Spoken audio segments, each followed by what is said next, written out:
vim contar para vocês um pouco sobre o que está acontecendo com as metodologias pedagógicas com a utilização de tecnologia dentro de sala de aula, né?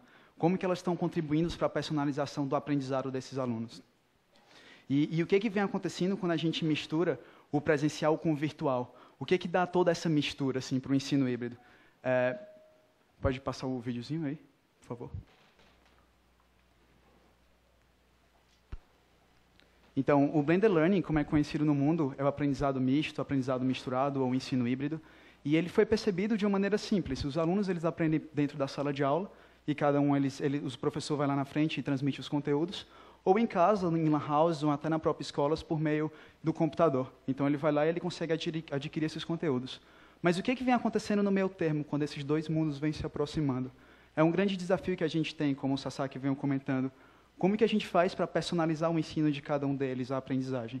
Os alunos eles aprendem diferente, eles têm personalidades diferentes, um é mais sensitivo, outro é mais visual. E qual é o papel da tecnologia, né, para permitir que os professores, por meio do ensino híbrido, consigam fazer para respeitar cada uma dessas personalidades, mantendo a velocidade, o foco e o controle. E o ensino híbrido nada mais é do que a mistura de uma sala de aula, um ambiente de aprendizado presencial com algum tipo de aprendizado virtual, não é? Não necessariamente significa que aquele aluno ele tem um computador dentro de sala de aula, ou significa que aquela escola tem um computador para cada aluno, mas que aquele aluno ele pode aprender a adquirir aqueles conteúdos tipo, de maneira virtual que foram transmitidos dentro de sala de aula. Então, o professor ele não precisa, não necessariamente o ensino híbrido significa que o professor está indicando para aquele aluno aprender determinado conteúdo. Se o professor não indicar e o aluno for por conta própria tentar se capacitar um pouco mais sobre determinado conteúdo que o professor falou, isso também é ensino híbrido. Então, a gente tem vários modelos de ensino híbrido possíveis, sejam com um computador por aluno, que a gente tem, seja no modelo do Khan Academy, que a Fundação Lehman vem fazendo muito bem, ou sejam por outros modelos em que o aluno vai estudando por conta própria.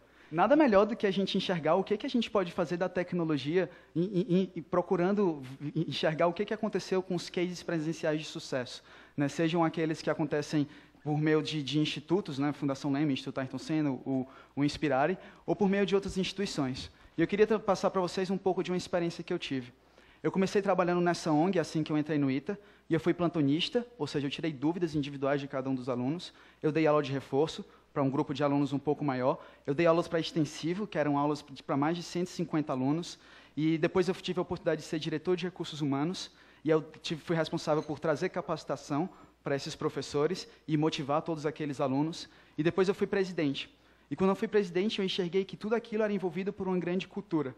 E essa ONG, ela trabalha com mais de 500 jovens de baixa renda, todos eles são de escolas públicas, e eles têm resultados fenomenais, assim, eles conseguem aprovar mais de 50% desses alunos nas universidades públicas. Ano passado passou gente no ITA, em medicina na Unifesp, e o que eu fiquei me questionando quando eu virei presidente foi, por que esse modelo ele era tão especial, né? Por que ele era presencial? E eu fiquei tentando... por favor... E uma coisa que eu percebi é que, para cada um dos pequenos programas que a gente tinha nessa instituição, eles tinham um pequeno valor. Por exemplo, o plantão, que era o tutoring, né, um ensino individualizado, o reforço para um pequeno grupo de alunos, até o nivelamento, que depois, quando os alunos fazem alguma prova, a gente vai com eles, por exemplo, se eles estão com dificuldade num certo conteúdo, e faz eles evoluírem mais. E tudo isso embutido num sistema de capacitação, de gestão e compromisso, né? Então, o mais importante disso tudo, quando a gente envolvia tudo isso, é que aqueles alunos eles acreditavam que eles eram capazes de fazer aquilo que antes eles não sabiam que eles eram capazes. E dentro de uma sala de aula, o que eu percebi é que isso era o mais importante, que a gente conseguisse motivar aqueles alunos e fizessem eles acreditarem que tudo aquilo era possível. E talvez por estudar no ITA, eu fiquei me questionando... daqui a pouco eu chego por causa o porquê disso, mas eu fiquei me questionando como que eu poderia replicar esse modelo, né, que eu considerava de sucesso de maneira sustentável e escalável para todos os estudantes do Brasil, né, escolas, professores e estudantes. E eu tentei fundar uma ONG no mesmo modelo, que aí eu consegui fazer, e funcionou lá direitinho no modelo presencial, mas o que eu percebi foi que esse tipo de modelo ele não era tão escalável. Então, o que aconteceu foi que a gente percebeu que, por meio da tecnologia, se a gente consegue gerar uma quantidade de dados suficientes para que o professor consiga acompanhar cada um desses alunos, se a gente permite que o professor ele consiga trabalhar com pequenos grupos de alunos, a gente vai ter resultados relevantes. Então surgiu o Que Mágico. O Que Mágico ele tem 2, 3 meses de lançamento, e a gente veio fazendo, e o que a gente faz? A gente tem duas coisas. Uma plataforma pública, em que a gente disponibiliza todos os nossos conteúdos gratuitamente, e uma plataforma fechada, em que a gente vem colocando, tipo, desde um pouco de algoritmos da TRI, até colocar qualquer conteúdo lá dentro, por meio de autoria dos professores, ou seja, a gente incentiva os professores a colocarem os próprios conteúdos deles, a gente coloca conteúdos fixos, e para isso a gente gera uma quantidade de relatórios relevante para que o professor consiga dar uma aula no modelo de ensino híbrido de maneira relevante, como eu venho comentando. Estou um pouquinho nervoso, dei uns probleminhas aí. Então. E quando a gente começou a utilizar, e quando a gente começou a fazer os nossos primeiros pilotos no meio do ano passado, por meio do ensino híbrido, a gente percebeu algumas coisas que eram relevantes na utilização de tecnologia dentro de sala de aula. Para criar e mensurar, por exemplo, nessa pirâmide, que é conhecida como a pirâmide do ensino híbrido, a gente percebeu que tinham 3 aspectos, eu não tinha visto que tinha aqui. A gente tinha 3 aspectos. O primeiro, que era criar e mensurar, em que você traz um grupo de alunos sob a instrução do professor. Esses alunos eles vão criar, eles vão descobrir aquele conteúdo que eles não sabem o quão importante ele é para a sociedade. Depois eles vão analisar e aplicar, em que aí aparece a intervenção do professor, e o professor consegue fazer um acompanhamento desses alunos e explicar tudo aquilo, o porquê da existência de tudo aquilo que eles descobriram. E depois eles vão compreender e lembrar. E aí é que entra a relevância da tecnologia, por exemplo, como o Sasaki estava falando.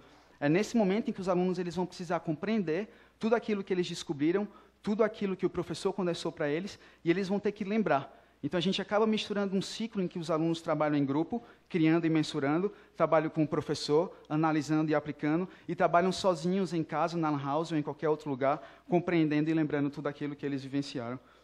E o que a gente percebeu com a utilização do ensino híbrido é que acaba sobrando tempo para o professor se dedicar a outras atividades que antes eles não tinham tanto tempo, dado que a gente vive numa sociedade muito conteudista, né? As nossas métricas são o PISA, é o Enem e outros testes relevantes, mas quando a gente consegue transmitir conteúdos de maneira mais eficiente e mais direcionada para os alunos, acaba sobrando tempo para a gente se dedicar a outros tipos, a um outro tipo de formação que também é super relevante para o aprendizado dele. Por exemplo, criatividade, pensamento crítico, colaboração, comunicação, valores de cidadania e outras coisas que são consideradas as habilidades do século XXI para a formação desses alunos.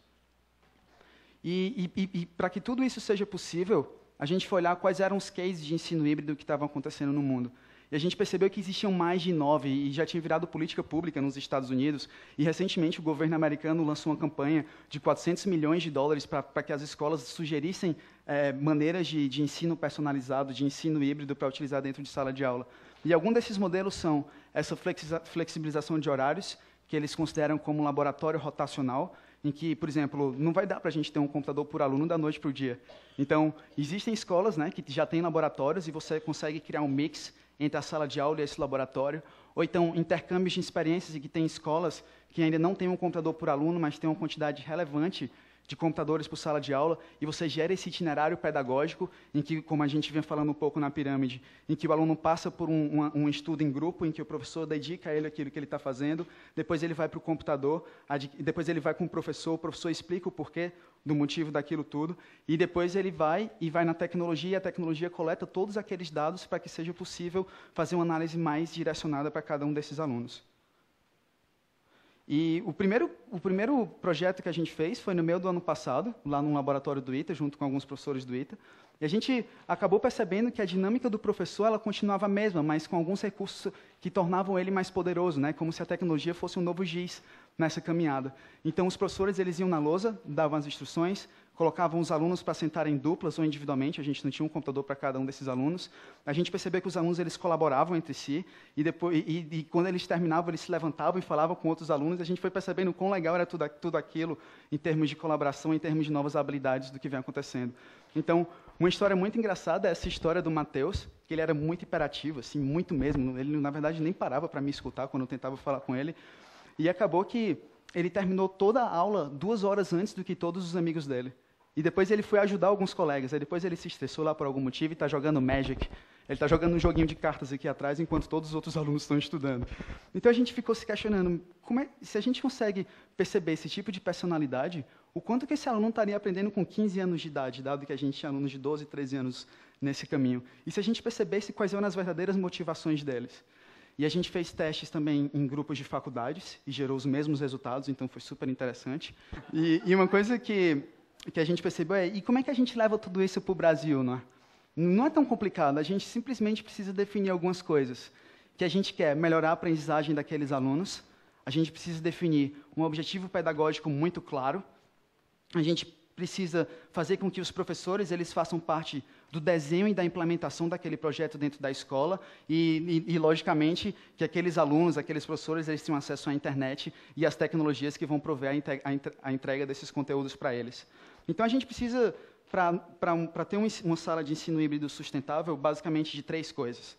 Uma é que essa experiência seja unificada, ou seja, que aqueles alunos eles estejam no mesmo ambiente, que os professores vivenciem o mesmo ambiente que os alunos e os gestores vivenciem o mesmo ambiente daqueles alunos.